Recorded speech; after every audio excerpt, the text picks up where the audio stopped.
First, we updated the OpenAI integration, so it now uses the GPT-3.5-turbo API. This is the new one that has been released that is 10 times cheaper than the previous one. Now, using the OpenAI integration in Missive is really inexpensive.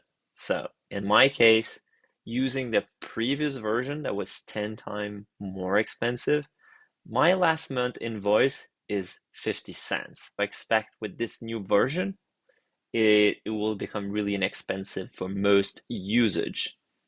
Regarding the OpenAI, a new functionality called Summarize. If you receive a long email like this, you might want to get a summarized version of it. Like this here, to get a condensed version of the content of that email. Obviously, I'll let you evaluate if it makes sense for you or not. If it doesn't, you can always remove those quick action. Click the More menu here and configure the quick action. And in that case, you see if I don't want to use the summarize action, I can simply hide it and still use the OpenAI functionality when I reply.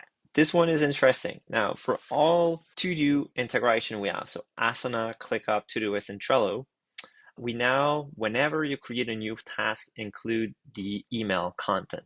If I create a new task from this email, like this, you see now the content of the email is included plus the link to the conversation in Missive.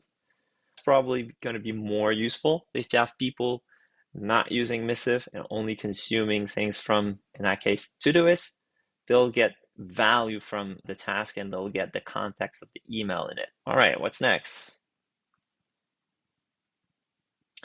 You remember that now we have a one-click assignment button that's new to the last version. In this version, it had a shortcut, so you don't even have to click. If I go to this conversation, I can simply do Command-Shift-D, and I added myself as an assignee.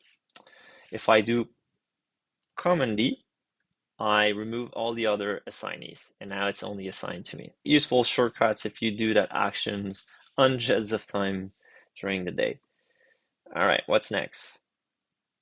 Oh, this one is good. Okay, the context menu of a conversation here used to be really crowded. What we did is that all of the actions available in the top bar have been removed from the context menu. Message-specific actions like printing have also been removed from the main menu. Now, if you want to print an email, you have to click on the context menu of that specific email. You still find the print option there. Okay, what's next? Share with action in the comment bar. If I click, let's say, new conversation, like this one, say project Acme, then I want to invite people. I could manually go through here, I could mention them, but now I can also have the option to use the Command E shortcuts to open the command bar and say share with, click submit, and then go and say, okay, that person, and then don't show it in their inbox, and then add them an access like this. All right, so quickly I can use the command bar for many things. Now, in that case, I can quickly share a conversation. Quite useful. This one is interesting for people that don't like to save new files in the default download directory on their computer.